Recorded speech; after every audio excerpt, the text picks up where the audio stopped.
লা ইলাহা ইল্লাল্লাহু মুহাম্মাদুর রাসূলুল্লাহ।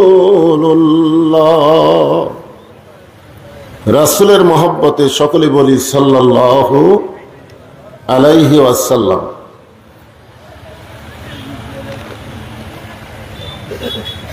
চক ভোলায় নুরুল কোরআন হাফিজ মাদ্রাসার উন্নয়ন কল্পে আজকের এই তাফসীরুল কোরআন মাহফিলের সম্মানিত সভাপতি মোহাম্মদ আব্দুর রাকিব, আজকের এই মাহফিলের সম্মানিত সভাপতিকে অন্তরের অন্তঃস্থল থেকে আমি শুভেচ্ছা জ্ঞাপন করছি।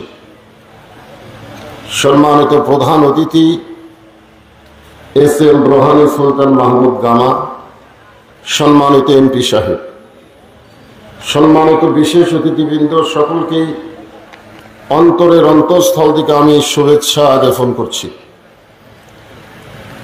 এই মুহূর্তে আমার সামনে যারা বসে আছেন, অত্যন্ত গরমের ভিতরে খুব কষ্ট করে এত রাত পর্যন্ত যিনারা বসে আছেন, যিনাদেরকে আল্লাহ দয়া করে রহম করে জান্নাতের বাগানে কবুল করেছেন, আমি আমার অন্তরের অন্তঃস্থল থেকে আপনাদের সবাইকে শুভেচ্ছা জ্ঞাপন করছি। সম্মানিতা মা বোনেরা, পর্দার অন্তরালে বসে বসে যারা আলোচনা শুনতেছেন, তাদেরকেও শ্রদ্ধা জ্ঞাপন করে এই মুহূর্তে আমি জানতে চাচ্ছি আপনারা সকলে কেমন আছেন।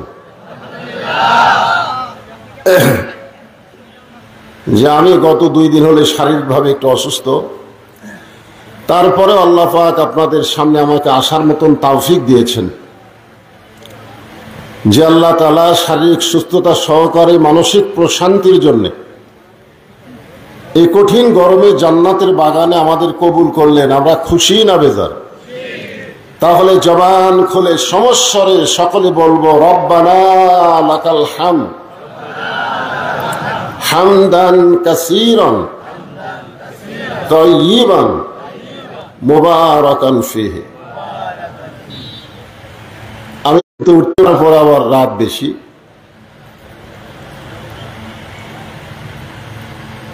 হযরত ওমর ফারুক রাদিয়াল্লাহু তাআলা আনহু রাসূলকে জিজ্ঞাসা করেছিলেন, ইয়া রাসূলুল্লাহ, 3 ওয়াক্ত নামাজ তাড়াতাড়ি, আসর, মাগরিব আর ইশা,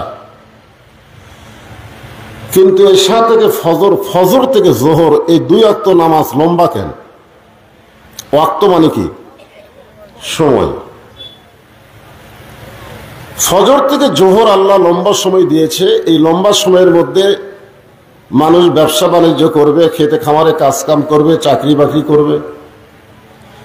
এইগুলো করতে গিয়ে দেহের যে ক্ষয় হবে, ঈশা থেকে ফজর আল্লাহ লম্বা সময় দেওয়ার কারণে ঘুম পেড়ে ওই ক্ষয়টা আল্লাহ পুরো করে দিবে। এত বড় নিয়ামতের কথা শুনে সুবহানাল্লাহ বললেন না?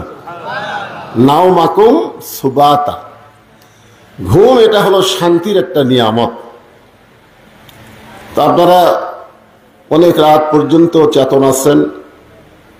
আমি যে আয়াতে কারিমা তেলাওয়াত করলাম, এখান থেকে বারবার বলা হয়েছে কোরআন হাদিস থেকে গুরুত্বপূর্ণ তাফসীর করার জন্য। তো এখানে যে আয়াতটা আমি তেলাওয়াত করেছি, 2টা আয়াত, এই 2টা আয়াতের উপরে আমার আলোচনা, আপনারা একটু মনোযোগ দিয়ে শুনবেন। আল্লাহ বলতেছেন ফাযকুরুনি আযকুরুকুম ওয়াশকুরুলি ওয়ালা তাকফুরুন। আল্লাহ বলতেছেন যে আমার জিকির করে, আমি আল্লাহ তার জিকির করি। সুবহানাল্লাহ সবাই বললেন না? এটা কত বড় কথা দেখছেন, যে আল্লাহর জিকির করে, আল্লাহ তার জিকির করেন, অথচ আপনারা জিকির করার সময় জবান বন্ধ করে রেখেছিলেন। কোরআনের কোনো জায়গায় নাই যে নামাজ বেশি বেশি পড়ো, রোজা বেশি বেশি করো, হজ বেশি বেশি করো, যাকাত বেশি বেশি দাও, এগুলো কোরআনে নাই। সব কিছু নিয়ম অনুযায়ী করা লাগবে, জোরে কোন ঠিক কিনা? কিন্তু আল্লাহ কোরআনে বললেন যিকরান কাসীরা, বেশি বেশি করে জিকির করো। আপনারা মনে করলেন কলেমার জিকির করলেই কি না করলেই কি? এর আগে কয়েকদিন আগে পাশেই তো আমি বলে দিয়েছি, যে ব্যক্তি সারা জীবন পাপ করে কিন্তু মৃত্যুর সময় জবানে যদি জিকিরটা জারি রাখতে পারে, শুধুমাত্র জিকির করে মরে যাওয়ার কারণে আল্লাহ তার জীবনের সব গুনাহ মাফ করে দেয়। এখানে আল্লাহ বলতেছেন যে আমার জিকির করে, আমিও তার জিকির করি। এই জিকির মানেটা কি? আগে মানে না জানলে আমরা তাফসির বুঝতে পারবো না। এখানে জিকির মানে হলো স্মরণ করা। জোরে কোন কি করা? এর সাথে কিন্তু বলা হয়েছে অশকুরুলি ওয়ালা তাকফুরুন। খুব খেয়াল করে শুনবেন। আল্লাহর একজন মস্ত বড় নবী ছিলেন, নাম হলো নূহ নবী। জোরে কোন নাম কি? একটু হোহা করেন বাবা, অসুস্থ মানুষ তো। আপনারা কি আমাকে ছিলেন না? কোন মানদার কোন লোক কি আমাকে অচেনা আছে? আরে সরাসরি না দেখলে মোবাইলে তো আমাকে দেখেনি, দেখেন না তো হোহা একটু করেন। এখানে আমি আসলে মুখ কি আমি দেখাচ্ছি না? আরে আরো উপরে তুলবার চাচ্ছিল। এটাকে আমি কোথায়, মুখ কোথায়, এটা আছে কোথায়, মাইক কোথায় আর আমার মুখ কোথায়? দেখছেন মুখ কোন জায়গায় আর মাইক কোন জায়গায়? এটা আরো উপর তুলবার চাচ্ছে আমি, তাহলে আমার কেউ দেখতে পাবে না। এটা যত উপরে তুলব দেখা যাবে। আরো ছাপটা দিলে তো মাইক থাকবে দাড়ির কাছে, কথা কেমনে শুনবেন? হ্যাঁ, একটু হা করেন। ওই নূহ নবী শুকনা জায়গায় একটা নৌকা তৈরি করতেছেন। জোরে বলেন, পৃথিবীতে সর্বপ্রথম যে যানবাহন তৈরি হয়েছে তার নাম কি? আরো জোরে, জোরসে বলুন। জোর হলো না, আরো জোরে।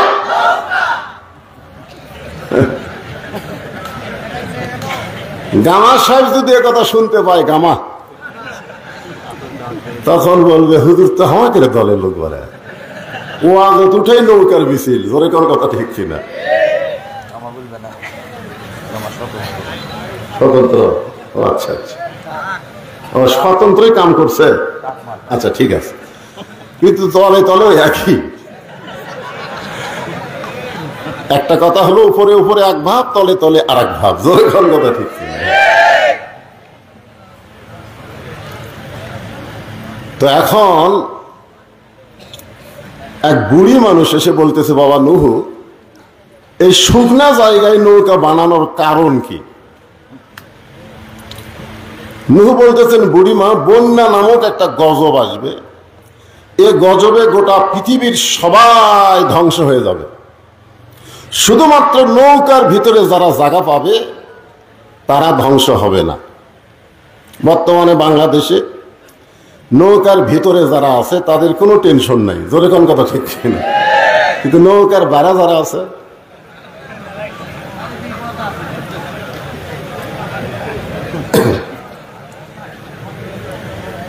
বুড়ি বলতেছেন, বাবা নূহ, এই ছোট্ট নৌকায় সবাই যদি উঠতে চায় বাঁচার জন্যে, এই নৌকা কি জায়গা হবে? নূহ বললেন, বুড়িমা, এই নৌকার শর্ত হলো ইমানদার বান্দা বান্দি যারা নৌকার ভিতরে জায়গা পাবে তারা। বেঈমানদের জায়গা নৌকায় হবে। তার মানে বোঝা গেল নূহ নবীর নৌকা আর বর্তমানে নৌকা এক না। এক তো কোন নৌকার মিছিল করলেন? নূহ নবীর নৌকার মিছিল। জনগণ বুঝুক পাবলিক কি জিনিস। জোরে কোন কথা ঠিক না?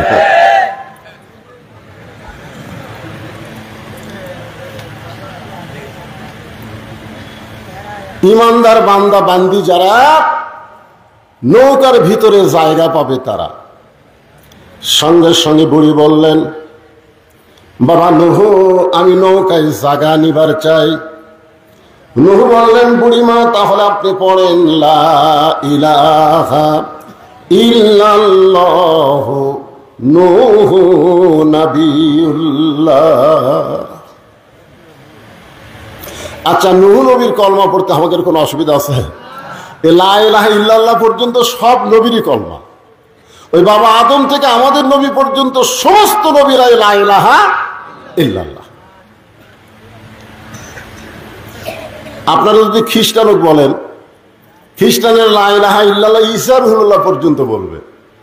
যদি ইহুদি বলেন লা ইলাহা ইল্লাল্লাহ, মুসা কালিমুল্লাহ পর্যন্ত বলবে। কিন্তু মুসলমানকে যদি বলেন, মুসলমান সব নবীকেই ভালোবাসে। জোরে কোন কথা ঠিক কি না?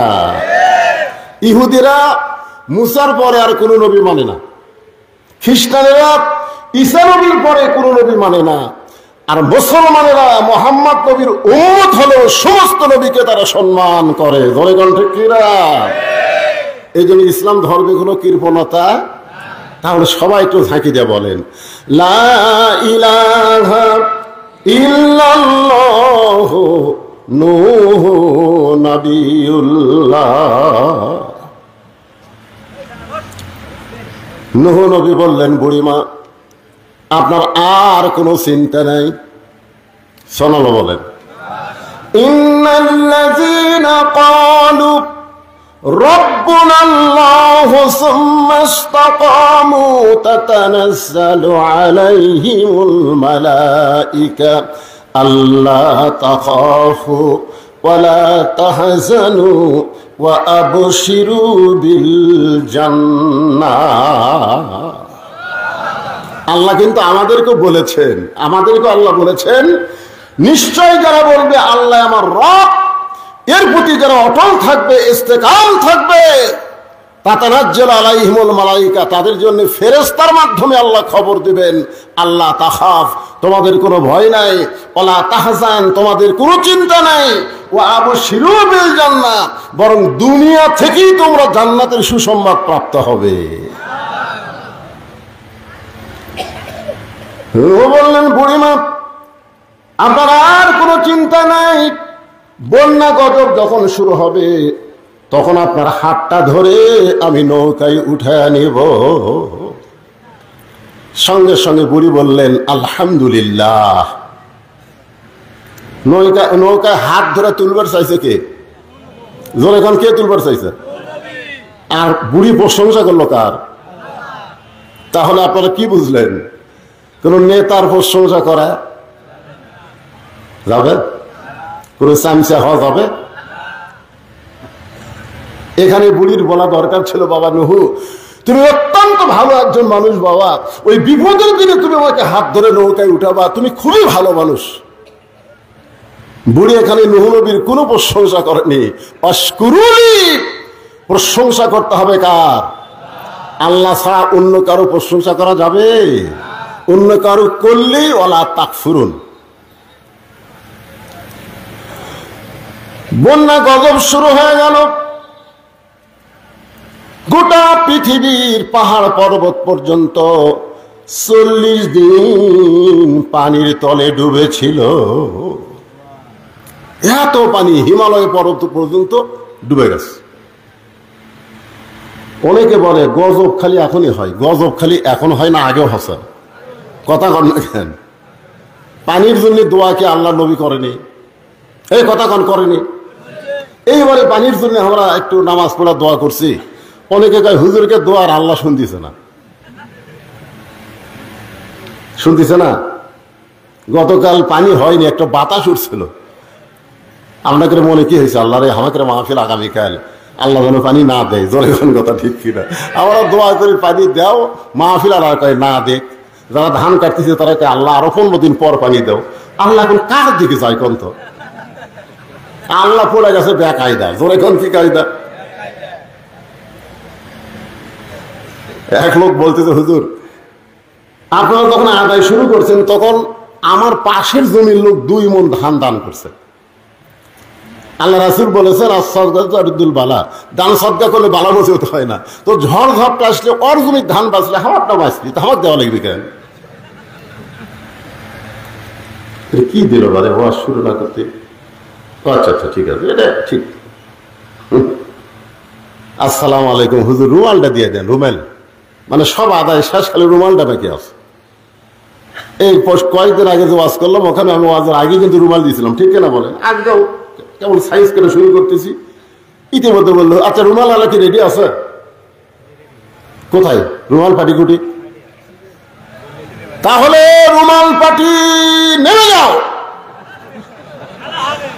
আর যারা আপনারা বসে আছেন পকেটের মধ্যে হাত ঢুকিয়ে দেয়া কিছু বের করে রুমালের মধ্যে দেন, ওই টাকাটা আপনার নামে আল্লাহ জান্নাতের ব্যাংকে অ্যাকাউন্ট করে দিবে। যাই যা পারবেন আল্লাহর রাস্তায় দিয়ে দেন। ওই যে রুমাল বাড়ি আল্লাহর রাস্তায় দিয়ে দেন। আমার মায়েদের মধ্যেও রেডি আছে তো? আচ্ছা ঠিক আছে, মহিলারাই তো আচ্ছা।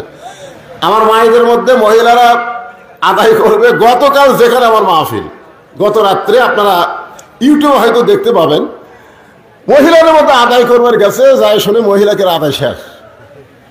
তো কে আদায় করলো? মানে কমিটির লোক যাওয়ার আগে কমিটি যারা গাঁজাখোর, হিরোইনখোর, ইয়াবাখোর, ওরা আদায় করে লিয়ে আউট। গত রাতের মাহফিল, কঠিন ব্যাপার। আজকে চিন্তা করেন মহিলাদের মধ্যে আপনাদের বিশ্বস্ত লোক দেন। এরকম কিন্তু হেরেনখোর, গাঁজাখোর এখন দিন দিন বাড়তেছে। জলেখান কথা ঠিক কিনা? হ্যাঁ, মসজিদ মাদ্রাসা চোরের কাছে বলে, আর মসজিদ মাদ্রাসা কত নেতা চোর হয়ে মাদ্রাসার টাকা মারা খাচ্ছে। জলেখান কথা ঠিক কিনা? 4 টন গম টিয়ার দিবার কাছে তুলবার যায় 80,000 টাকা ঘুষ দিয়া, তারপরে কিসের টাকা কয় মসজিদের। যাক, আপনারা গামছার মধ্যে যে যা পারেন দেন, একটু জিকির করেন। লা ইলাহা ইল্লাল্লাহ, লা ইলাহা ইল্লাল্লাহ, লা ইলাহা লা ইলাহা ইল্লাল্লাহ মুহাম্মাদুর রাসূলুল্লাহ সাল্লাল্লাহু আলাইহি ওয়াসাল্লাম। তো আমার পাশে চেয়ারম্যান সাহেব বসে আছেন, উনি তার গামছার মধ্যে দিবার পারলেন না। গামছা মনে হয় কেজির উপরে আসবি না। গামছা গ্রেজুত আসে না, না গামছা গ্রেজুত আসবি। উনি আমার হাতে 1000 টাকা দান করছেন। এরকম যদি কেউ টেজের উপর দিবার চান তাহলে ফাঁকি দিয়ে দেন, আদায় একবার শেষ হয়ে যাক। কি কোন? আদায় একবার শেষ হয়ে যাক, এরপরে একটানা ওয়াজ হবে, কোনো প্রকার আদায় আর না। হ্যাঁ,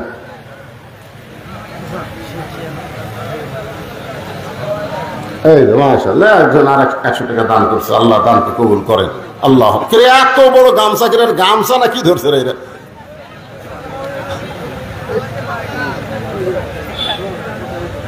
হ্যাঁ, সবাই একটু মহব্বতে জিকির করেন বাজান। সবাই অন্যদিকে মন না দিয়ে আল্লাহর দিকে খেয়াল করে জিকির করেন। লা ইলাহা ইল্লাল্লাহ, লা ইলাহা ইল্লাল্লাহ, লা ইলাহা ইল্লাল্লাহ, লা ইলাহা ইল্লাল্লাহ,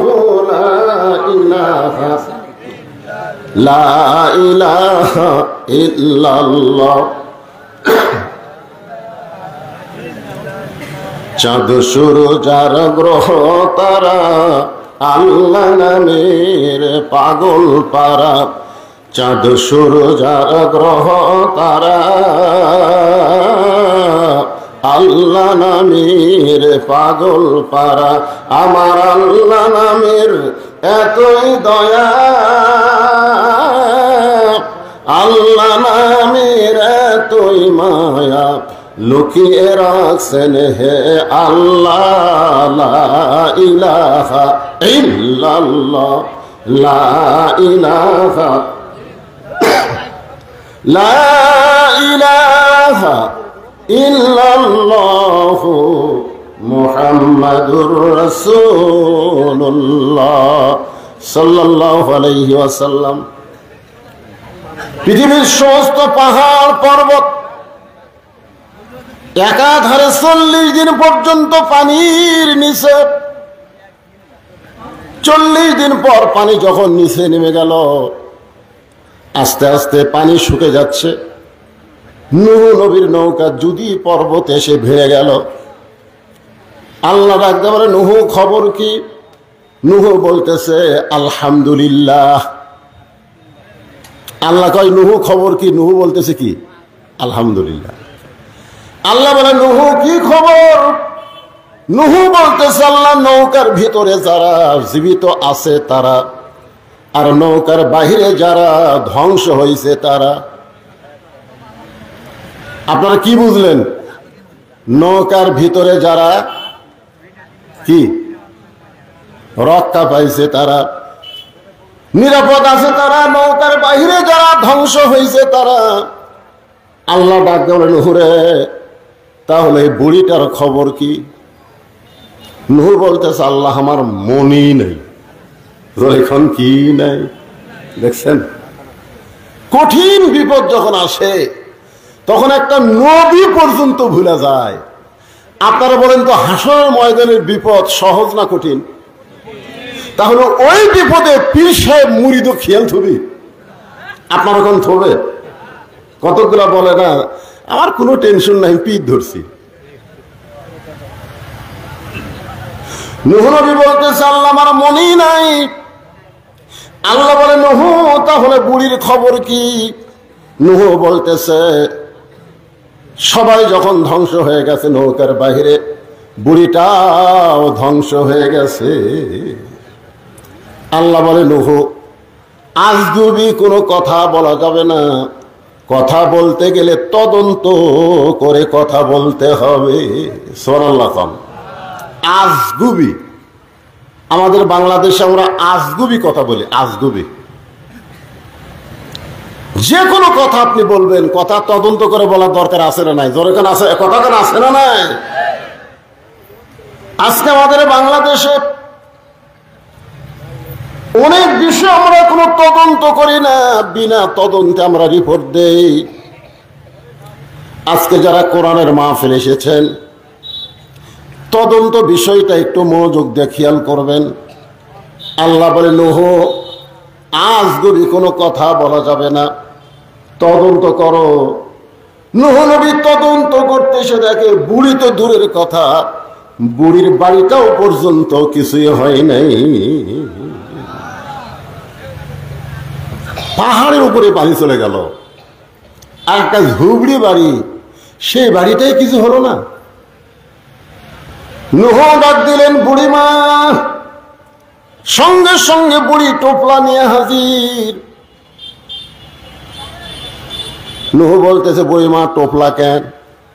বুড়ি বলতেছে আগে থেকেই সাইজ হয়ে আছি, তুমি কখন ডাক দিবে আর গজব যখন আসবে তখন টোপলা সামাল করতে আমার দেরি হবে, সেদিন আগে থেকেই সাইজ। আল্লাহ বলতেছেন ইয়া আইয়ুহাল্লাযীনা আমানুত্তাকুল্লাহা হাক্কা তুকাতিহি ওয়া লা তামুতুন্না ইল্লা ওয়া আনতুম মুসলিমুন। আল্লাহ বলতেছেন মুসলমান না হয়ে মরো না। আমরা কখন মরবো কেউ জানি? এখন কেউ জানি? তাহলে আমরা যদি না জানি কখন মৃত্যু হবে, তাহলে মুসলমান আমাদের হওয়ার জন্য আমরা টোপলা বান্দার মতন কি ঈমান আমল ঠিক রাখছি? আপনারা কি মনে করতেছেন? বর্তমান যে পরিবেশ বাংলাদেশে চলতেছে, এই পরিবেশে এখন যদি আজরাইল আমাকে জান কবজ করবার আসে আমরা কি করব? ও বাবা রে মারে, ও বাবা আজরাইল রে। একটা গজলেতে আছে এবারের মতন ফিরে যাও রে আজরাইল, মিনতি করিয়া কই তোমারে। নূহ বললেন বুড়িমা বন্যা গজব শেষ হয়ে গেছে, বন্যা গজব শেষ হয়ে গেছে। সুবহানাল্লাহ কবেন না? ও বুড়িমা তোমার কথা আমার মনেই নাই, তোমার কথা আমার মনেই নাই, বন্যা গজব শেষ। আমি শুধু তোমার কাছে জানতে চাই, গোটা দুনিয়ার সব কিছু ধ্বংস হয়ে গেল, তোমার ঝুবড়ি বাড়ি আর তোমার কিছুই হলো না। বুড়ি মুস্কি মুস্কি হাসের বলে নূহ রে, আমি যখন আল্লাহর প্রতি ঈমান গ্রহণ করেছি তখন ঈমান আমাকে বলে দিয়েছে দুনিয়ার সবাই তোমাকে ভুলে যাইতে পারে কিন্তু আল্লাহ তোমাকে কোনোদিন ভুলবে না। আমাদের সবাই সবাইকে ভুলে যেতে পারবে কিন্তু একজনই আমাদের ভুলবে না, তিনি কে? আরো জোরে বলেন তিনি কে? তাহলে আমরা জিকির করবো কার? ঠিক আছে ইমান? ঠিক আছে তো? কি মনে হচ্ছে কার জিকির হবে? চড়ে করে পরে বসে আছে আমাদের জাতির পিতা, বাবা আজর রশি ধরে টানতেছে, নিচে নমরুদের আগুনের চুলা দাউ দাউ করে জ্বলতেছে। ফেরেশতা জিবরাইল এসে সালাম দিয়ে বলে, ওগো আল্লাহর নবী ইব্রাহিম, আপনি যে হারে কাঁদতেছেন, আপনার কান্না দেখে আমার দরদ হয়ে গেল। আপনি যদি চান, আল্লাহ আমাকে 600 পাখা দান করছে। জোরে কোন কয়শো? একটা পাখার বাতাস দিব, আগুনের চুলা সাগরে গিয়ে নিভে যাবে। যদি আপনি চান আপনার কান্না দেখে আমার দরদ হয়। ইব্রাহিম বলে, জিবরাইল, আমি একটা বারও নমরুদের আগুনের চুলার দিকে তাকাই নাই। তাহলে কাঁদতেছেন কেন? বলে, কান্দার কারণ হলো আমার জন্ম দেওয়া বাপ, আমার জন্ম দেওয়া বাপ রশি ধরে টানতেছে আমাকে আগুনে ফেলে দেওয়ার জন্য। সন্তান যখন বিপদে পড়ে, বাবা তখন সন্তানকে সাহায্য করে। জোরে কোন কথা ঠিক কিনা? আর ভাগ্যগুণ আমি এমন একটা বাবার সন্তান, যেই বাবা আমাকে নমরুদের চুলার মধ্যে, আগুনের মধ্যে ফেলে দেওয়ার জন্য রশি টানতেছে। আপনারা বলেন তো, ইব্রাহিম নবীর বাবা মানুষটাকে ভালো না খারাপ? এ জোরে কোন, ভালো না খারাপ? আর আমাদের বাপ,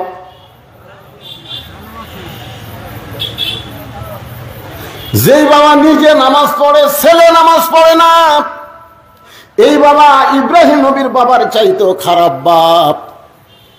যে বাবা তার সন্তানকে একদম বাগদম প্রাইমারি ভর্তি করে দেয়, হাফেজি মাদ্রাসায় ভর্তি করে দেয় না, এই বাপ ইব্রাহিম নবীর বাপের চাইতেও খারাপ বাপ। কথা কন না কেন? এইবার কথা বন্ধ হলো কেন? আপনি সত্যি করে বলেন তো, প্রাইমারি যদি আপনার সন্তানকে ভর্তি করে দেন, ওই সন্তান পাক হবে না নাপাক হবে? কেবারে পাক নাপাক আপনারা বোঝেন না। কোন পাক হবে না নাপাক হবে? আর এই হাফিজি মাদ্রাসায় যদি আপনার সন্তান ভর্তি করে দেন, ওই নাপাক হবে না পাক হবে? কারণ কি? কারণ হাফিজি মাদ্রাসায় যে শিক্ষা দেওয়া হয়, সেইটা ধরবার গেলেই পবিত্র হইয়া ধরা লাগবে। জোরে কোন কথা ঠিক? কথা কন। আল্লাহ কোরআনে বলেছে, লা ইয়ামুসসুহু ইল্লাল মুতাহহারুন। ততক্ষণ পর্যন্ত তুমি পবিত্র না হবে, ততক্ষণ কোরআন স্পর্শই করতে পারবা না। যেই কোরআন ধরতে গেলে পবিত্র হতে হয়, সেই কোরআনের সমাজ যদি বাংলাদেশে চালু হয়, বাংলাদেশ কেমন দেশ হবে এটা বাংলার মুসলমান কল্পনাই করতে পারতেছে না। জোরে কোনো কথা ঠিক কিনা? একবার যদি কল্পনায় আনতে পারতো, তাহলে মানুষের তৈরি আইন এইটা গ্রহণ করত না। আল্লাহর কোরআন আইন বাস্তবায়ন করার জন্য নিজের জীবন আল্লাহ রাস্তায় কুরবানি দিয়ে দিত। জোরে করে কথা ঠিক কিনা? কারণ আল্লাহ রাসূল বলেছেন, মান সাআলাল্লাহু তাআলা আশ-শাহাদাতি বিসিদকিন বাল্লাগাহুল্লাহু মানাজিলাশ শুহাদা আই মাতা আলা ফিরাশিহি। হাদিসের বাংলা অর্থ হলো, এই বাংলাদেশে কোরআনের আইন চালু হবে, কলেমার পতাকা পথ পথ করে উড়বে, এই নিয়তে যারা ইসলামে আন্দোলন করে আল্লাহ রাস্তায় শাহাদাতের তামান্না নিয়ে চলে, আল্লাহ রাসূল বলেছেন, ওই মাতা আলা ফিরাশিহি, সে যদি নিজের বিছানায় মৃত্যুবরণ করে, বাল্লাগাহুল্লাহু মানাজিলাশ শুহাদা, হাসরের ময়দানে আল্লাহ তাকে শহীদদের কাতারে দাঁড় করাইয়া দিবে। আপনারা বলেন তো, শহীদের কোনো হিসাব আছে? এ কথা কন না, শহীদের কোনো হিসাব আছে? আর যারা আল্লাহ রাস্তায় শহীদ হয়, তাদের মৃত্যুর কোনো যন্ত্রণা হয়? এ বাংলাদেশের কতগুলা কোরআনের পাখিদেরকে ফাঁসি দেওয়া হলো, ফাঁসি দেওয়ার পরে আপনারা তাদেরকে দেখছেন? দেখেননি? মানুষ মরার সময় মুখ বেকা টেকা বহু কিছু করে মরে যায়। জোরে কোন কথা ঠিক কিনা? হ্যাঁ ভাইজান, একটু মনোযোগ দিয়ে কথাগুলো শুনবেন।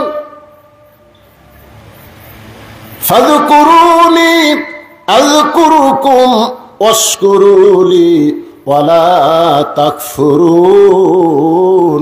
এই আয়াতটাকে নিয়ে আপনাদের সামনে আলোচনা করতেছি। বাবা আমাকে রশি ধরে টানতেছে আগুনে ফেলে দেওয়ার জন্য। রে জিবরাইল, নমরুদের চুলার দিকে আমি একবারও তাকাই নাই, কারণ আমার ঈমান বলতেছে আগুনের মালিক নমরুদ না, আগুনের মালিককে। সবাই বলেন, আগুনের মালিককে। নমরুদ আগুন জ্বালাবার পারবে, কিন্তু পুরানোর ক্ষমতা নমরুদের হাতে নাই। হাসবি আল্লাহু, পড়েন, হাসবি আল্লাহু নিমাল ওয়াকিল অনিমাল মৌলা অনিমান নাসির। আল্লাহ আকবার কর না আপনারা, কি কথা রে বাবা। আমি শুনলাম এলাকাত নাকি কোরআনের দলের লোক বেশি, আর কোরআনের আয়াত তেলাওয়াত হয়, আল্লাহ আকবার কয় না। বাংলাদেশে বড় বড় দল যেগুলো আছে, যাকে আমরা বড় বড় দল বলি, এই বড় বড় দলের মধ্যে আল্লাহ আকবার নাই। জোরে কোন কথা, ঠিক কথা কর না কেন? ওরকে বহু মিছিল আমরা শুনছি, জীবনে কোনোদিন আল্লাহ আকবার শুনছেন? যদি কেউ ভুল করে আল্লাহ আকবার দেয়, ইচ্ছা করে তো দিবি না, ভুল করে যদি দেয় ওর ঘাট ধরে বার করে দিবি। কিন্তু আমাদের দলের তো এই স্লোগান নাই। তা আপনারা কি সেই দলের মানুষ? তো কোরআনের আয়াত শুনলে ইমান বাড়ে না কমে? একই কথা কয়দিন শুনবে? আল্লাহর কোরআনের আয়াত তাকে শোনেন, দেখি আপনাদের ইমান কি বোঝে। ইন্নামাল মুমিনুনা আল্লাযীনা ইযা যুকিরাল্লাহু ওয়াজিলাত কুলুবুহুম ওয়া ইযা তুলিয়াত আলাইহিম আয়াতুহু জাদাতুহুম ঈমানাও ওয়া আলা রাব্বিহিম ইয়াতাওয়াক্কালুন। আল্লাহ কয়, ইব্রাহিম তোমার ঈমানের যে পাওয়ার, নমরুদের আগুনের সেই পাওয়ারই নেই। তোমার ঈমানের পাওয়ারের কাছে আগুনের পাওয়ার ঠান্ডা হয়ে গেল। আমি আল্লাহ ঘোষণা করলাম, কুল্লা ইয়া নারু কুনি বারদাও ওয়া সালামান আলা ইব্রাহিম। আগুনের চুলার উপরে ইব্রাহিম নবী স্মরণ করছে কাকে? জিকির করছে কার? আল্লাহকে। আসমানে ভুলে গেছে নাকি? আসমান থেকে আগুনকে শান্তিদায়ক বানায় দিল। আমরা সে আল্লাহর জিকির করব। এখন জিকির সম্পর্কে কোরআনে একটা আয়াত আপনাদের সামনে বলতেছি, দেখেন। আল্লাহ বলতেছেন, ইন্না নাহনু নাযালনা যিকরা ওয়া ইন্না লাহু লাহাফিজুন। এই আয়াতের মধ্যে কি বলা হচ্ছে? ইন্না নাহনু নাযালনা যিকরা। আপনার বলেন তো এই আয়াতে জিকির মানে কি? হ্যাঁ, দুই একজন কনকে, বাদ বাকি লোক কি বোবা নাকি? বোবা। তাহলে প্রথম আয়াতে জিকির মানে স্মরণ, এই আয়াতে জিকির মানে কোরআন। তাহলে কোরআনকে আল্লাহ জিকির হিসাবে নাজিল করেছে। এই কোরআন হেফাজতের দায়িত্ব দুনিয়ার কোনো মানুষের হাতে রাখে নাই। কোরআন হেফাজতের দায়িত্ব কার? আল্লাহ যদি ঠান্ডা বাতাস দেয়, আপনাদের কোনো অসুবিধা থেকে ভাইরা? আমি তো বৈশাখ মাসের মাহফিলে আমি বলে দিই, এই যে উপরে যে কাপড় টাঙ্গাইনি, এই যে কাপড়, আমি এই সপ্তাহে যে কয়টা মাহফিল করছি, খালি আজগাড্ডার উপর কাপড় দেখতেছি। বক্তা বসে থাকবে, এরই থাকবে কাপড়, আর এই জায়গা খালি লাঠি পুতবি আর আলোর বাতি দিবি। সামান্য বাতাস ওটা কাপড় দিতেছে। এখন এরা করে হাঁ করে এই টাকা দাও, মাঝে সাথে আদায়ের টাকা ওরকম দিতেছে। কারণ বৈশাখ মাসের বাতাস তো আক্কেল নাই, দরকার কথা ঠিক কিনা? ভিতরে ঘুরবি, ফাঁকা দিয়ে তুলে যায়। বাতাস হোক, যে আবহাওয়া গরম আবহাওয়া হয়েছে, একটু বাতাস হোক। আপনার ওদিক না তাকায় এই কালো মানুষের দিকে একটু তাকায় থাকেন। অসুস্থতা নিয়ে আলোচনা করতে যে ভাইজান, একটু মনোযোগ দিয়ে শুনবেন। তাহলে এখানে জিকির মানে কি? ইন্না, আরেকবার কই, আরেকটা কই, তাহলে বুঝতে পারবেন। ইন্না নাহনু নাযালনা যিকরা ওয়া ইন্না লাহু লাহাফিজুন। এখানে জিকির মানে আপনার সবাই এক বাক্যে বলেন কোরআন। জোরে বলেন। এই কোরআন হেফাজতের দায়িত্ব কার? পৃথিবীর সমস্ত মানুষ যদি কোরআনের বিরুদ্ধে লাগে, আল্লাহ বলেছেন, ইউরিদুনা লিউতফিউ নূরাল্লাহি বিআফওয়াহিহিম ওয়াল্লাহু মুতিম্মু নূরিহি ওয়ালাউ কারিহাল কাফিরুন। বাংলাদেশের সমস্ত মানুষ মুসলমান হয়ে যদি কোরআনের আইন না চায়, আল্লাহর কোনো ক্ষতি হবে না। জোরে কোন কথা ঠিক কিনা? আল্লাহর কোনো ক্ষতি হবে? কোনো ক্ষতি নেই। করেন না কেন? শয়তানের দল করেন, কি হবে? আল্লাহর কি হবে? আর আল্লাহর দল করলে আপনাদের কি হবে? কি লাভ হবে? সে লাভটা জানা লাগবে না? হ্যাঁ, খালি দল করেন, নামাজ পড়েন, রোজা করেন, বামপন্থী দল করেন, আর মসজিদের মধ্যে ঢোকেন ডান পায়ে, সিটারি করেন।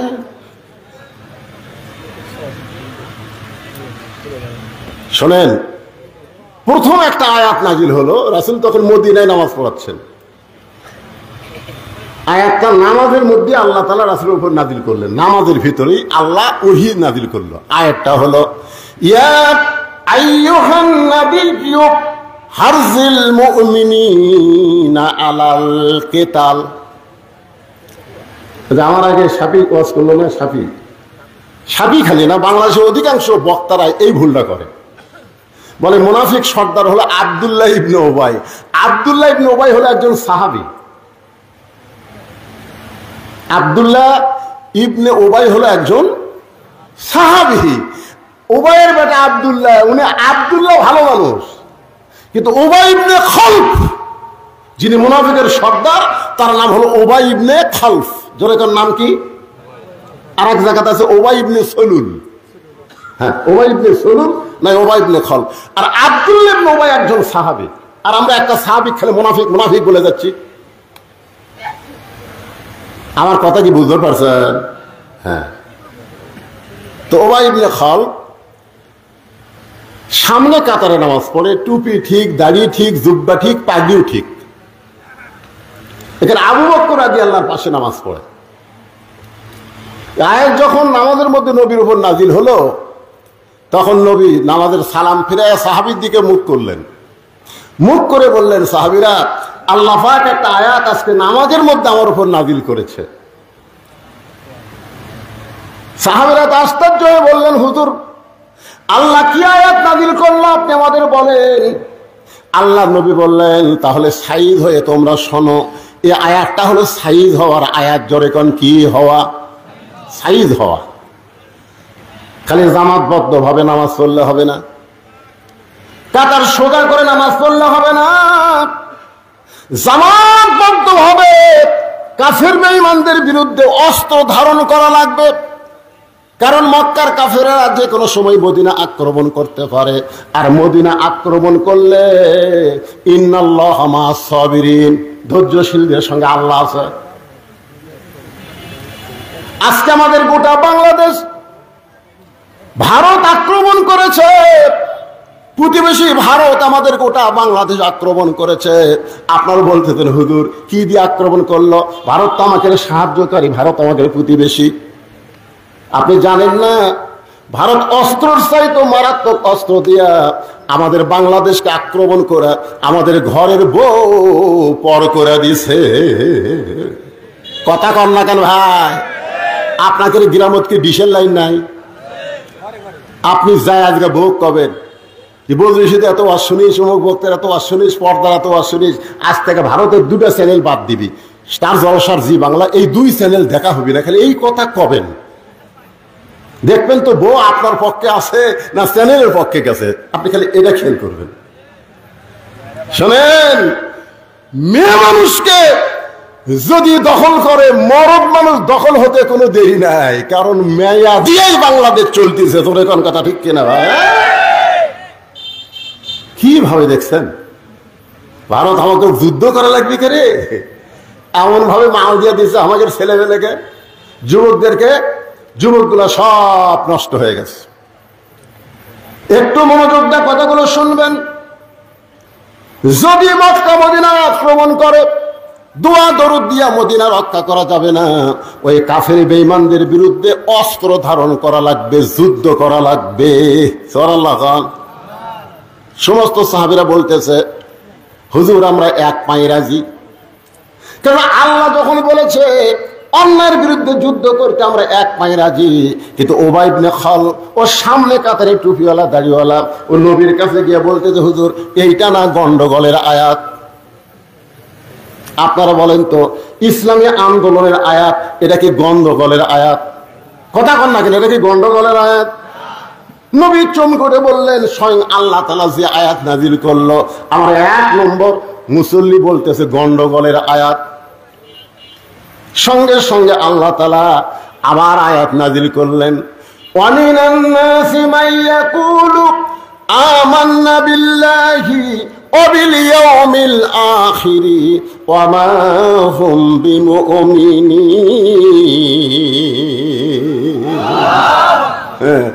মানুষের মধ্যে অনেক টুপিওয়ালা, দাড়িওয়ালা, জুব্বাওয়ালা, নামাজিওয়ালা থাকবে, আল্লাহ বিশ্বাস করবে, আখিরাত বিশ্বাস করবে।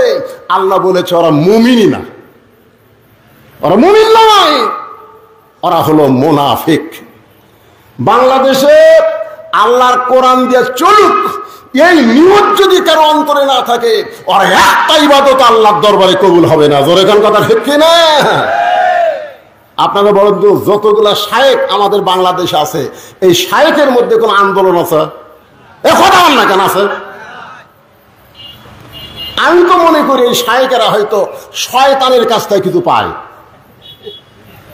একটা শালা ওই ইসলামী আন্দোলনের একটা কথাও কয় না। তোর কথা কন না কেন ভাই? এই শায়েখ কিন্তু বেশি দিন আগে থেকে শুরু হয়নি, এটা শুরু হচ্ছে বছর 15 আগে থেকে।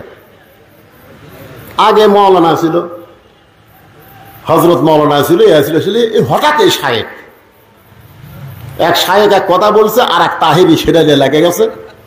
এখন ফেসবুক খুলে দেখেন, ও রে বাবা রে, নবী কখন থেকে কি হলো, এই যে আমাদের বাংলাদেশের যুবকেরা মাথা শেষ, নামাজ পড়ে কি হবি রে, তাহির একটা কয়, আহমদুল্লাহ একটা কয়, তোর নামাজ পড়ে কি হবে, এই কথা তো কে বলো না, হুজুর ঠিক নাই কি? তুমি যত বড় আলেম হও, তোমার জবান দিয়ে যদি ইসলামে আন্দোলনের কথা না আসে, বাতিলের বিরুদ্ধে হকের পক্ষে কথা না আসে, তোমার একটা আমল আল্লাহর দরবারে কবুল হবে না। জোরে কোন কথা ঠিক কিনা? ডাইরেক্ট যদি বলবার না পারো, আল্লাহ বলেছেন উদউ ইলা সাবিলি রাব্বিকা বিল হিকমা, বদরুদের মতন হিকমতের সাথে কও। জোরে কোন ঠিক কিনা? আমি কি ডাইরেক্ট কই? আমি অ্যাঙ্গেলে মারি, তাই বলে কি হক কথা বলা লাগবে না?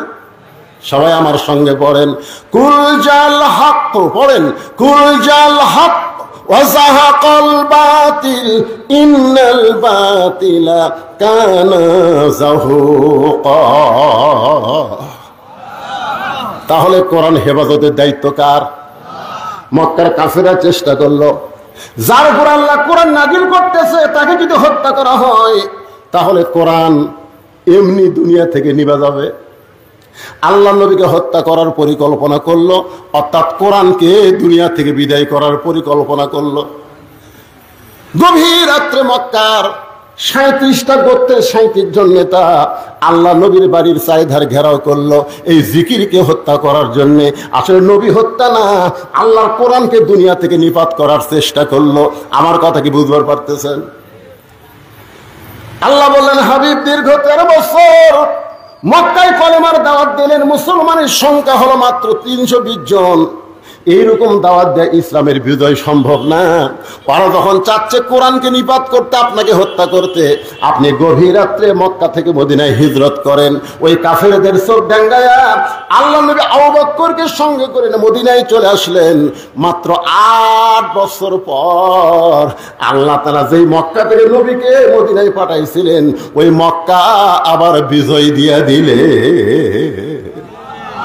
সবাই পড়েন আমার সঙ্গে, ইজা জা আনাসরুল্লাহি ওয়াল ফাতহু ওয়া রাআইতান নাসা ইয়াদখুলুনা ফি দীনিল্লাহি আফওয়াজা ফাসাব্বিহ বিহামদি রাব্বিকা ওয়াস্তাগফির ইন্নাহু কানা তাওয়াবা।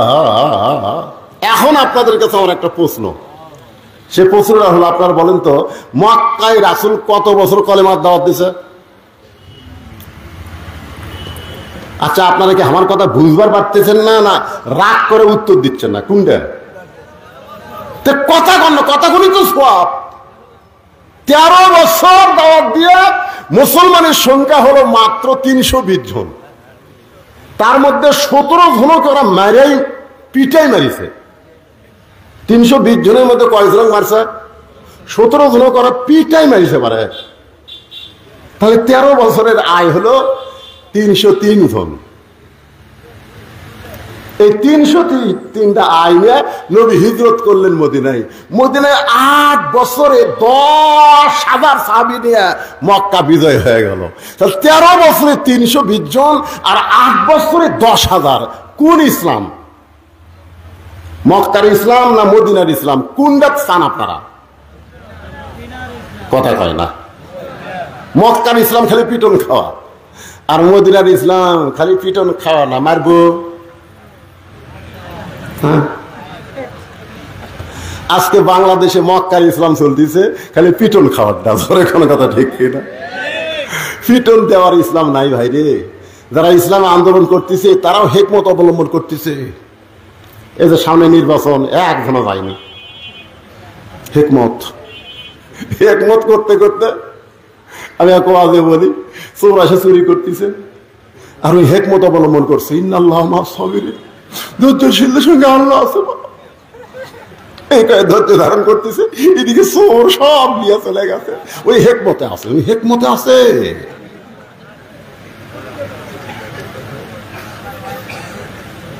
কি আমাদের বগুড়াতে একবার ওই ভোট কেন্দ্র দখল করবে আওয়ামী লীগ, বিএনপিও নামাজ, আওয়ামী লীগ নামাজ। ভাই যারা ভোট কেন্দ্র দখল করে যাচ্ছে ওকে 3 ডাক পিঠাই মারিছে।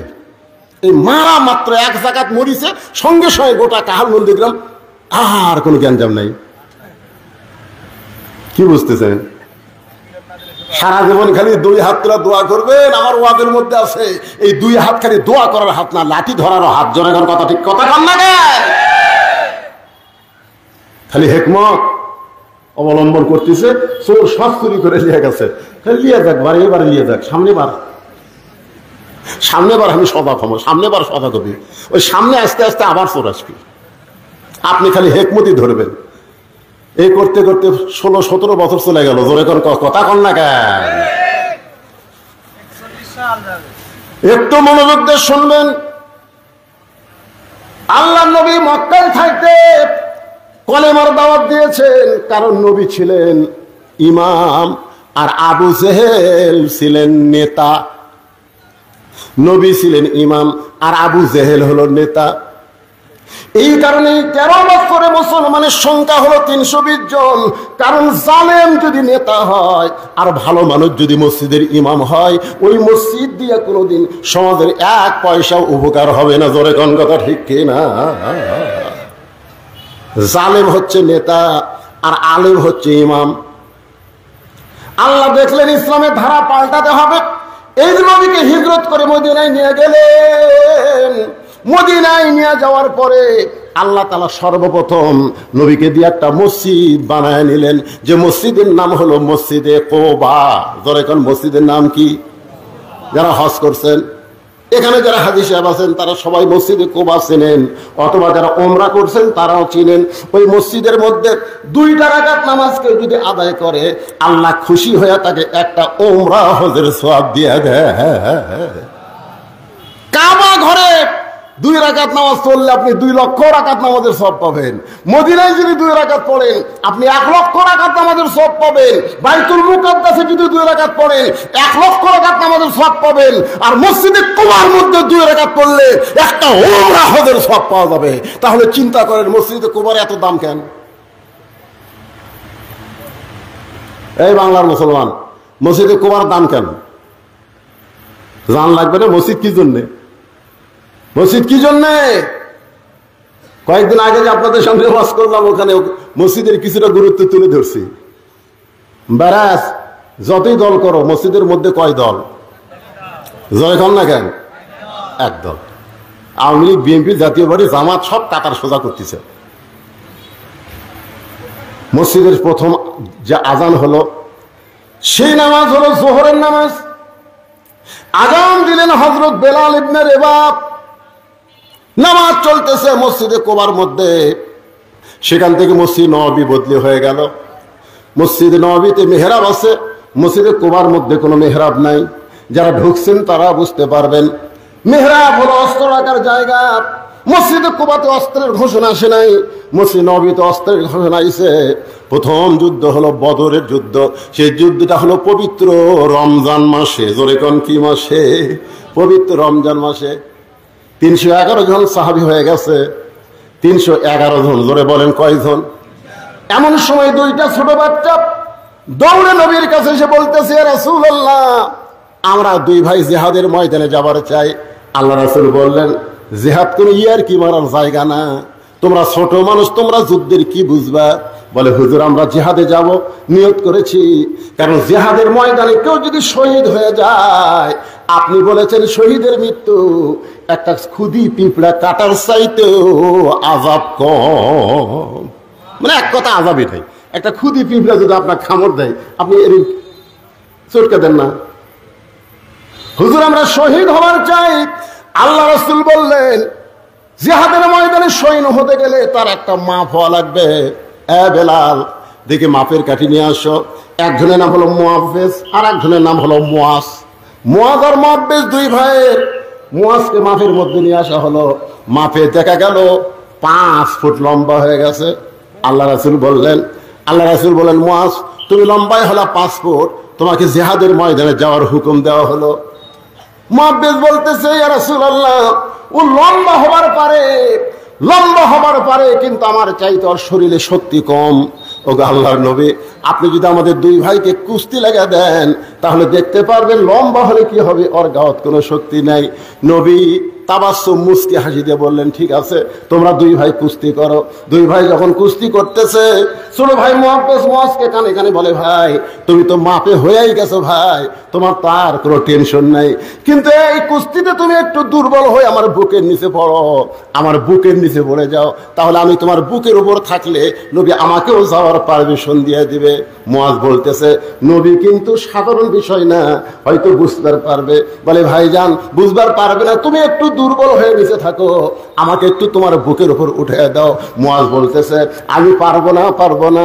এবার মুআফেজ কানে কানে বলতেছে ভাই রে, তুমি বলো তো আল্লাহ রাসূলকে জীবনের চাইতে যদি বেশি ভালোবেসে থাকো তাহলে বলো ডান দিক থেকে যদি কাফেররা নবীকে লক্ষ্য করে তীর মারে, তুমি না হয় ডান দিকে থাকতে পারো, কিন্তু বাম দিক থেকে যদি তরবারি মারে, বাম দিকে কে দাঁড়াবে বলো? আমি থাকবো ডানে, তুমি থাকবো বামে, তুমি থাকবা সামনে, আমি থাকবো পিছনে।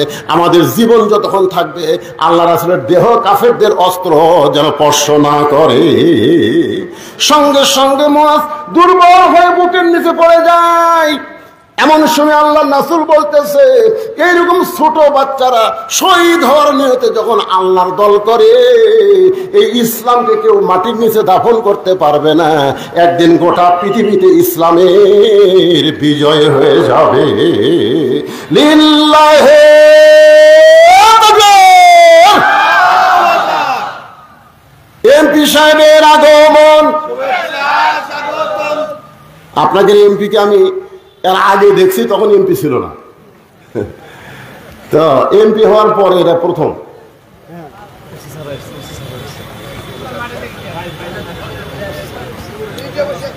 মান্দা থানার অফিসার ইনচার্জ সাহেবের আগমন। সবাই বলেন শুভেচ্ছা, স্বাগতম। আরে ভাই এখন আসুন, উপর আসেন।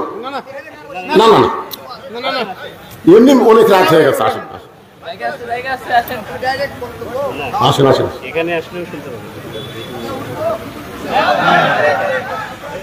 যে মানুষটা সাধারণ মানুষের মধ্যে বসতে চায়, এমপি হওয়ার পরও কখনো তার মনে এতটুকু অহংকার আসে নাই যে আমি এমপি।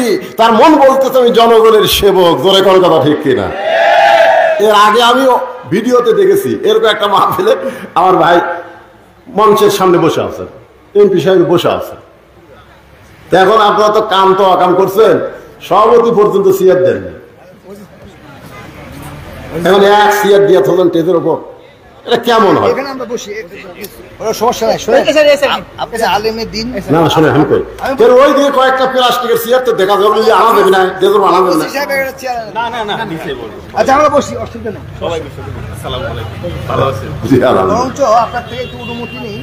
এখানে তো নির্বাচনের তফসিল ঘোষণা হয়েছে, যার জন্য আসলে আমার মুভমেন্ট করা খুব নিষেধ। মানে সিইসি থেকে আরম্ভ করে ব্যাকে ধরার জন্য বসে আছে, মানে যে কোনো সময় সফল। আমার আপাও বলছে, সেই কারণে আমি যদি একটু সালাম দিয়ে চলে যেতে পারতাম আপনার এই নির্বাচন চলার কারণ। তাছাড়া আমার সারা রাত বসে থাকতে আপত্তি নেই। ঠিক আছে, সেটা তো আমরা কেটে দিয়ে আসলাম। ওটি বসে আসলে তারা সালাম কিভাবে দিতে?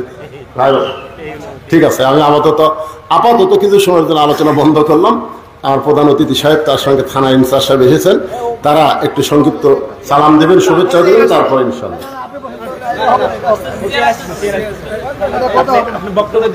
আপনি পশ্চিম মহাদেব শোনেন, আমরা জনগণের ব্যাপার উনি একটা প্লিজ আমি বলছি বসেন, আমার কথা বলবো না, খারাপ লাগবে না, নাহলে তাহলে আপনি নিচে যায় বসেন। না না না, এটা হবে না, এটা হবে না, এটা হয়। ওনারা তো গভর্নমেন্টের প্রতিনিধি, আমি হচ্ছে আপনাদের প্রতিনিধি, আমি আপনাদের সাথে থাকবো। ওনার বসায় থাকা মানে শেখ হাসিনা আমরা তো অনুরোধ করতেই আছি।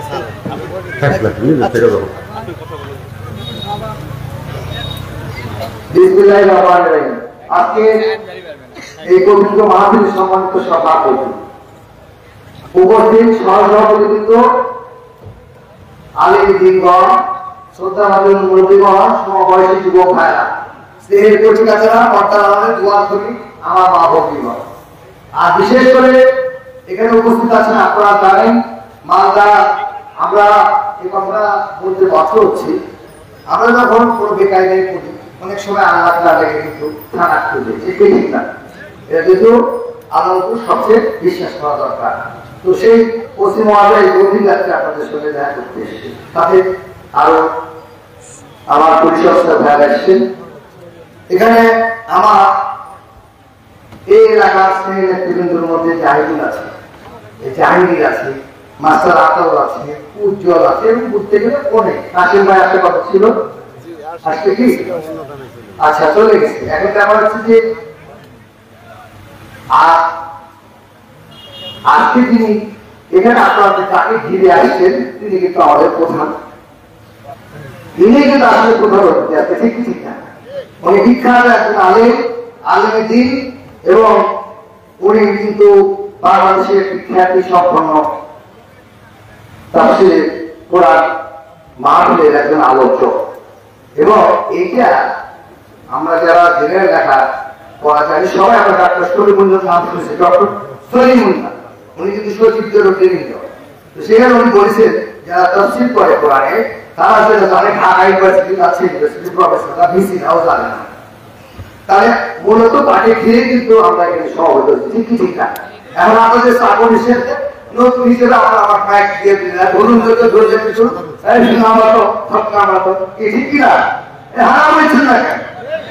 যার জন্য আমরা এখানে কথা বেশি বলবো, কথা যাবো আর উনি বলবে। এবং এখন নির্বাচন চলছে, গণতান্ত্রিক রাষ্ট্র ব্যবস্থায় রাষ্ট্রের বাড়ি হচ্ছে জনগণ, পৃথিবীতে এসেছি। তো সেই জায়গা থেকে আমাদের কিছু বার আছে যারা আমরা এক্সিস্টিং এমপি, তাদের নির্বাচন চলাকালীন সময় বিভিন্ন জায়গায় বিশেষ করে নির্বাচনে কোনো কথা বলার সুযোগ ওইভাবে নাই। এবং এই কথা বললে প্রভুজি সাহেবেরও সমস্যা, আমার মনে করে খালি দোয়াটা চালিয়ে করিচ্ছি রিটার্নিং অফিসার, এমন কিন্তু সব নির্বাচন কমিশনের আওতায় চলে গেছে, প্রভুজি সাহেবেরও সমস্যা, আমারও সমস্যা। তো সেই কারণে আপনারা আপনাদের সাথে কথা বলতে দেবেন। তো যাই হোক, তারপর সেটা আপনারা বুঝে শিখিয়ে দেবেন। নির্বাচন চলছে, তো এখানে আলোচনাকে রেখে কথা বলা আসলে সমস্যা। তারপরে একটু বলুন, সেটি হলো কেন বলুন, সেটি হলো আপনারা 7 তারিখে যে জায়গায় আমাকে নিয়ে যেয়ে দাঁড় করেছেন, যে জায়গায় আমাকে দিয়েছেন 30 তারিখে যেখানে আমি শপথ নিয়েছি, ওখানেও শপথ ছিল। সেই শপথ কোরআনের সাথে সাদৃশ্য সম্পূর্ণ শপথ। তো সেই জায়গায় যে জায়গায় নিয়ে যে আপনারা দাঁড়িয়েছেন, দাঁড় করিয়ে দিয়েছেন, আমি আমার গায়ে কামড়া করে জুতো করে দিয়ে আপনাদের জিনিস করতে পারবো না। বাংলাদেশে 3 ছিল আসন, তার মধ্যে একটি আটক হয়ে গেল। এখানে আমাদের প্রিয় নেতা অভিভাবক ছিল তারপর দ্বিতীয় কোনো ব্যক্তি আমরা তো সবাই কোনো না কোনো দলের রাজনৈতিক যারা করবেন কোনো না কোনো দলের থাকি, আমরা কিন্তু এটা নিঃশর্ত ভাবেই করতে পারি, কিন্তু আমরা সামাজিক কাজকর্ম করতে কারো কিন্তু কোনো বাধা নাই। এখন সেই জায়গা থেকে আমি আপনাদের কাছে দিই, আমি যেটা বললাম, আমি আমার গায়ে চামড়া ফেলে জুতো করে দিলে রিকশন করতে পারবো না। ইতিমধ্যে আপনাদের জন্য আমি কাজ শুরু করেছি। আপনারা মাটি কাটা পাট থেকে দিচ্ছেন, আমি মাটি কেটে দিচ্ছি, ইনশাআল্লাহ কোনো সমস্যা নাই। আমি ধরো একটাও সময় থাকে দুটো তা মনে করি না, একবারে প্রত্যেকটা সময় যাচাই বাছাই করে ঢাকা মোটরসাইকেল দিয়েও যদি বা বাইরে যায় আপনাদের কাজ করে নিয়ে এসে দিচ্ছি। কোনো অসুবিধা নেই, যেখানে যাই সেখানে ইনশাল্লাহ কিছু সুযোগ পাই। দেশপত্র শিখেছে তার হাত নেই, গতকালকে অনেক কিছু মিষ্টি প্রায় কোটি টাকা নিয়ে সে দৃশ্যমান হতে মাস 2-3 কিছু সময় লাগবে। এটা এই যে একটা মাস চলে না আপনার জন্য, জুন মাস ব্যাংকে, এই কারণে 29 হচ্ছে তারপর প্রতিটা ইউনিয়নে সমহারে রাস্তাঘাটগুলো দিয়ে দেওয়া হয়েছিল না। তো আমি আজকে একটি কথা শুধু বলতে চাই, সেটি হলো আমরা যখন এরকম সুন্দর সামিয়ানার মধ্যে বসে আছি, আমার ফিলিস্তিনি ভাইরা কি আছে? থাকতে পারছে? থাকতে পারছে। আজ থেকে 75 বছর আগে ওই ইসরায়েলকে আমার মুসলমান ভাইরা দয়া করে থাকার জায়গা করে দিচ্ছে। তখন কিন্তু আমেরিকার একটা চক্রান্ত ছিল, তথাকথিত দ্বিতীয় বিশ্বযুদ্ধের পর এগুলো অনেক কথা ওখানে তারা খুঁটি গেড়ে বসেছে। আজকে মানবতা পার্টির কথা বলে আমেরিকা, বলে না, কিন্তু ফিলিস্তিনিদের বিপক্ষে একটা কথা বলেছে, বলেন। সেই জায়গা থেকে বুঝতে হবে ছাগল আছে ক্ষতির জন্য। আমাদের মুসলমানদেরকে বুঝতে হবে আমাদের একটা ইস্পাত ঐক্য দরকার। আজকে ফিলিস্তিনি যুদ্ধের আগে আমার মনে একটি দেশরত্ন শেখ হাসিনা বিদেশে যাওয়ার সময় বলেছে 75 বছর ধরে ফিলিস্তিনে আমার ভাইরা তাদের নিজ বাড়িতে পরবাসী, তাই তাদের একটা স্বাধীন আবাস গ্রহণ, তাদের একটা রাষ্ট্র দরকার। আজকে পৃথিবীতে সেরেছে আমেরিকা সহ বিশ্বের সমস্ত বিশ্ববিদ্যালয়ে ফিলিস্তিনিদের পতাকা তোলা হয়েছে। আমাদের ছাত্রলীগের ছেলেপেলেরাও পতাকা তুলেছে বিশ্ববিদ্যালয়ে, ফিলিস্তিনের পতাকা সমন্বিত। তারপর আমেরিকা সেখানে কামড়াকামড়ি করছে, তাদের ছেলেদেরকেও তারা নির্যাতন জুলুম করছে, গুম করছে, আর আমাদের এখানে মানবতা শিখায়। তো সঙ্গত কারণে আমাদের ধর্ম বুঝতে হবে ভাইরা, আমরা আজকে একটা অরণ্য উচ্চতায় আল্লাহ আমাদেরকে নিয়ে গেছে। সম্প্রতি আপনারা জানেন পাকিস্তান বলেছে যে বর্তমানও আগে ইমরান তো বলেছে, বর্তমানও যিনি প্রধানমন্ত্রী তিনি বলেছেন বাংলাদেশকে দেখলে আমাদের হিংসা। তার মানে ওরা অলরেডি কিন্তু আমাদের তরে পড়ে গেছে। তো সেই জায়গা থেকে আপনারা সবই জানেন পৃথিবীতে এখন হাতের মধ্যে স্মার্টফোনে সারা পৃথিবী দেখতে পাওয়া যায়। তো যা হোক আছে আমরা মুসলমানদের ঐক্য চাই, আর সঙ্গত কারণে আমাদের একটু বুদ্ধিমত্তা দিয়ে চলি। দু এক লাইন কথা বলে শেষ করি। আমি যদি ধারাবাহিকভাবে বলি, 1972 সালে দেশ স্বাধীন হওয়ার পর আমরা ছিলাম পাকিস্তানের মধ্যে, ঠিক কি ঠিক না? বঙ্গবন্ধু গেলেন, আওয়ামী লীগ এবং দেশগত শেখ হাসিনা যেটা করছে আমি সেটা বলছেন, কারো বিরুদ্ধে বলতে চাই না। সেগুলো কি করলেন? ওয়াইসি সম্মানের দিয়ে তিনি প্রথম সৌদি বাদশার সঙ্গে দেখা করলেন। বঙ্গবন্ধুকে হত্যার পর 75 সালে হত্যার পর সৌদি সহ সমস্ত বিশ্ব মুসলিম উম্মাহরা কিন্তু আমাদেরকে স্বীকৃতি দিয়েছিল, পাকিস্তান সহ। তাহলে হজ করবে কিভাবে?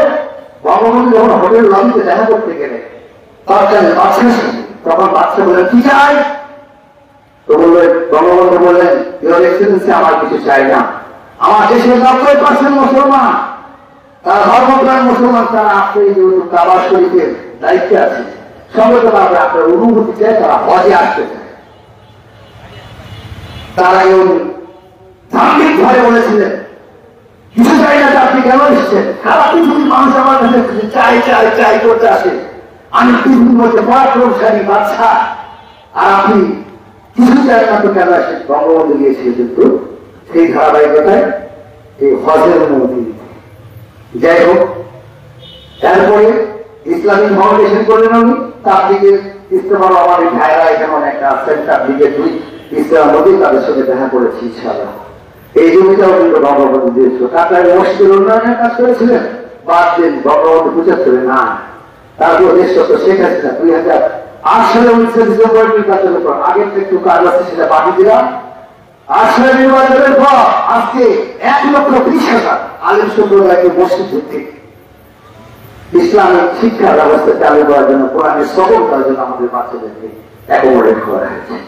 সেই ধারাবাহিকতায় সুপার বেতন দেওয়া হয়েছে। আজকে কমিটিকে স্বীকৃতি দেওয়া হয়েছে গ্রাজুয়েশনে। আজকে সেই ধারাবাহিকতায় 560টি মসজিদ হয়েছে। আপনাদের মানদার যে মসজিদটি বন্ধ ছিল, ইনশাআল্লাহ এই মসজিদের কাজ শুরু হয়ে গেলেও মাল থামানা করছে। আপনাদের যোদ্ধাদের পিস হচ্ছে। এরকম যদি আমরা ধারাবাহিকভাবে করতে যাই আমাদের শেষ হবে না। সংগঠনের কারণে আপনারা, আমি একটু অনুরোধ রাখবো, গতকালকে আগের দিন আপা স্টেটমেন্ট দিয়েছে ঢাকা ফিলিস্তিনের পক্ষে। আমি তো বললাম আমাদের ছাত্রলীগের ছেলেপেলেরা সমস্ত বিশ্ববিদ্যালয়ে ফিলিস্তিনের ভাগ রয়েছে। তো কাজে আমার মনে হচ্ছে এক্ষুনি আমাদের সবাই এখানে অনেক জ্ঞানী গুণী মানুষ একটা আলেম আছেন এবং অনেক দয়াবান লোক আছেন। তো খাস দিলে আখের মনে দোয়া করবেন ওই ফিলিস্তিন ভাইদের উপর যে জুলুম নেমে এসছে, মা এবং শিশুদেরকে হত্যা করা হচ্ছে, একটা জাতি দুচ্ছিদের উপর করার হয়েছে, আজকে পর্যন্ত খরচ আছে।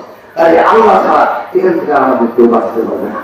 পরিশেষে আপনারা সবাই ভালো থাকবেন। আজকে যে মাহফিলের ব্যবস্থা হয়েছে এটা ফুটকানিয়া মাদ্রাসা অথবা হাফিজিয়া মাদ্রাসা, এই তিনখানা আছে। এই তিনখানা যদি এখানে আমার আলিমুদ্দিন আছেন, আমি একটু বলি, এই তিনখানা যেটা হেফজোখানা, এখানে অনেক সময় আমাদের সহযোগিতা করতে একটু বিষয়, কিন্তু যদি ক্যাপিটাল গ্র্যান্ড বাড়ায় এটিএমে করে সেপারেট করে নেন 24,000 টাকা করে প্রথম করেন, আর 2 বছর থেকে আরো বাড়বে। তাহলে বলে কি আপনারা খালি সমাজ কল্যাণ ইয়ে থেকে ছাড় করে নেবেন, আমি বলে দেবো। আর আমি ওখানে যে ভুবনী আপা আছে আমার সমাজ কল্যাণ মন্ত্রী, ওখান থেকে আমি পার করে নিয়ে আসলে তখন আমি দামে চলে, এখানকার দামাবির লোকেরা কিন্তু এই মাদ্রাসাটা চালায়, ঠিক কিনা? তো এই জন্য আমি হজুরকেও বলছি যে এখানে আপনি যাবেন মাহফিলে দেখবেন আমার মতো যে কোনো কর্মী আছে, তাদের নেতা মন্ত্রী প্রধানমন্ত্রী তাদের কলকাতা করে থেকে নিয়ে আসলে ইনশাল্লাহ অসুবিধা হবে না। তো যাই হোক, আমি আর কথা বাড়াই না। এখানে এই হাফিজি মাদ্রাসা, এখানে আমি কি দেবো, কি দেওয়া উচিত আমি একটু ভেবে নিই। ঠিক আছে, মাদ্রাসার ঘর করি আন্ডার কনস্ট্রাকশন না, ঠিক আছে।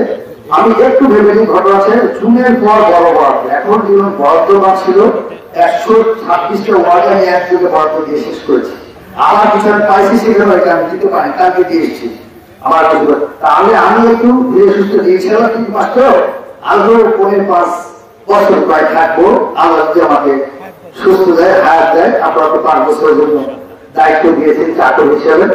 আমি একটু মাসমারা করে রেখে রাখি, যদি বেশি দিতে চান আমি একটু মানে যাচাই বাছাই করি, এখানে একটু আমাকে এখানে নিয়ে আসলো। আর আমি অ্যাজুয়াল যেটা 1,000 টাকা সেটা বর্তমানে দিয়ে যাচ্ছি। এখানে একটা মসজিদ আছে না, ওই মসজিদটা বড় আমার কথা আছে, ওই মসজিদটা একটা নষ্ট হয়ে গেছে, কারণ কোনো মসজিদে শিখতে হবে। ঠিক আছে, তো আস্তে আস্তে এগুলো সবই করে দেওয়া হবে। এখন আমি হুজুরে বসায় দিয়ে বড় কথা বললো, হুজুর একটা কথা বলে ফেলেছি, আন্ডার কনস্ট্রাকশন। আন্ডার কনস্ট্রাকশন মানে তুমি বুঝে দাও ঘর পাকা হচ্ছে, তোমার খালি হাতে এতদিন চলে দিন, এখন ঝাড়ি একা চালাচ্ছে, কত তৈরি নাকি হারা বলছে না, হুজুর জায়গায় বলতে যাচ্ছে। বুদ্ধিমানের গল্প হচ্ছে, হ্যাঁ আমি ঝাড়ি, আমি ধর্ম মন্ত্রণালয়ে সেদিন করেছিলাম বৃহস্পতিবার, আমার মারা ধর্মমন্ত্রীকে, তো ধর্মমন্ত্রী বলেছে ভাই আগস্ট থেকে আগে যা আছে সব নিয়ে শেষ হয়ে গেছে, আমি আগস্ট থেকে দেবো, একটু সময় লাগবে। আপনি তো বুঝলেন একটা জায়গায় বসে গেলে সাথে সাথে তো খাওয়া দাওয়া দেওয়া যায় না, তাই যদি করতে একটু সময় লাগে। তো হুজুর কি মন খারাপ করছেন? না না না, আমি এখন কি বলছি, আপনি তো আবার আসবেন ইনশাল্লাহ, দেখবেন যে তখন কিছু পাইছি। তো তারপরেও বলো আগে তাহলে আপাতত মোটামুটি ইনশাল্লাহ 1 লাখ টাকার একটা ওয়াদা থাকুক যে একটা সময় ইনশাল্লাহ, ঠিক আছে। আমি যদি কালকে আগের দিনও হতো তাহলে আমি কালকে দিয়েছি, কত বৃহস্পতি রয়েছে নাকি, কালকেই আমি কিছু তালিকা দিচ্ছি, এখন সেটাও পাস হয়নি। তো যেন আলহামদুলিল্লাহ আপনারা দোয়া রাখেন, আপনাদের ওয়াদা খেলাপকারী জানাতে প্রবেশ করবে। আর আমি এসব ফাউল বলতে চাই না, ওর জন্য বাহিরে গেলেও 1,000 আর 2,000 বাড়ি দিয়ে দিচ্ছি ইনশাল্লাহ। এই দাবারে না পারলে আর একটা বাড়ি দেবো ইনশাল্লাহ, দাবারে আসতে থাকবে। যাই যাই যাই করেছে তাই কিন্তু খাওয়া দেওয়া পারবে, পারবে কিনা?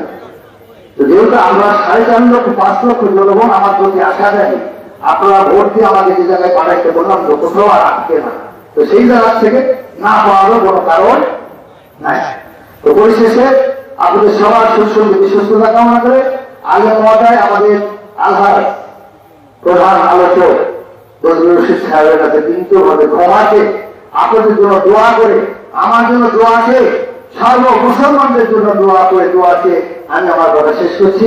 মানবিক মানুষ হিসেবে সবাই এই বিশ্বের সকল জায়গায় যেন আমরা সুখ শান্তিতে সবাই মিলে চলতে পারি, এই প্রত্যাশা রেখে আমি আমার কথা শেষ করছি। আসসালামু আলাইকুম ওয়া রাহমাতুল্লাহি ওয়া বারাকাতুহু।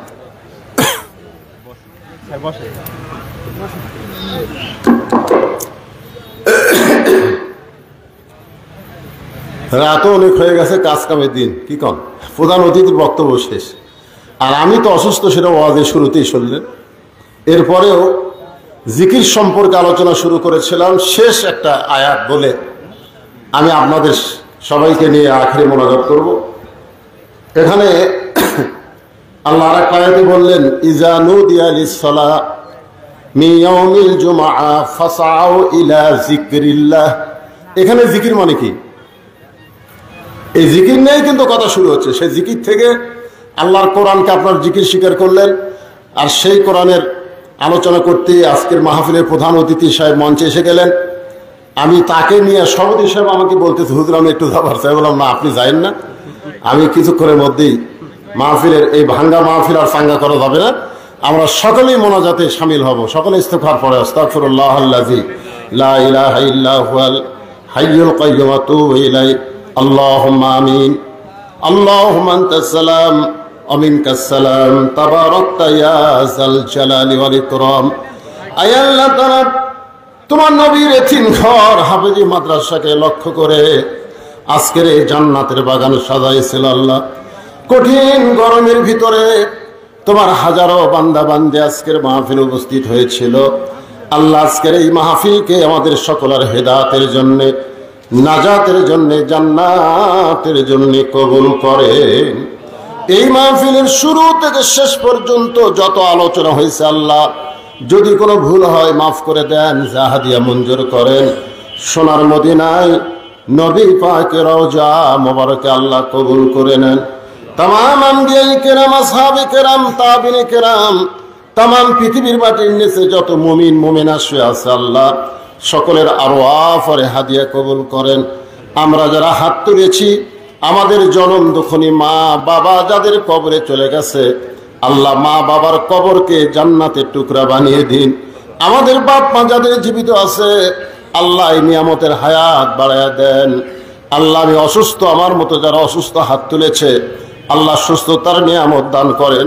ফিলিস্তিনের মুসলমানকে আল্লাহ আপনি বিজয় দেন। ফিলিস্তিনের মুসলমান নিজের জন্য যুদ্ধ করে না, তোমার বাইতুল মুকাদ্দাসকে রক্ষা করার জন্য যুদ্ধ করে। আল্লাহ, বাইতুল্লাহ তুমি আবাবিল পাখি দিয়া আব্রাহা বাদশাকে ধ্বংস করে দিলে, তোমারই বাইতুল মুকাদ্দাসকে হেফাজত করার জন্য আল্লাহ তুমি মুসলমানদেরকে বিজয়, ফিলিস্তিন মুসলমানদের হেফাজত করো। যারা জীবন দিয়েছে তাদেরকে শাহাদতের মর্যাদা দান করো। যারা আহত অবস্থায় আছে হাসপাতালে তাদেরকে সুস্থতার নিয়ামত দিয়ে দাও। আল্লাহ, আজকের মাহফিলের সম্মানিত সভাপতিকে আল্লাহ তুমি কবুল করো। আজকের মাহফিলের সম্মানিত প্রধান অতিথি আল্লাহ, এর আগে আমি মান্দায় অনেক মাহফিল দেখে করেছি, তাকে তখন এরকম নেতার আসনে দেখি নাই। আজকে তিনি নেতার আসনে বসে জনগণের চাকর হিসাবে নিজকে প্রমাণ করতেছেন। আল্লাহ, আমার ভাইকে শারীরিক সুস্থতা দান করবেন। যেমন নেতৃত্ব দিলে আল্লাহ খুশি হবে, রাসূল খুশি হবে, জনগণ কলিজায় শান্তি পাবে, এমন নেতাগিরি করার তৌফিক আমার ভাইকে দান করে দেন।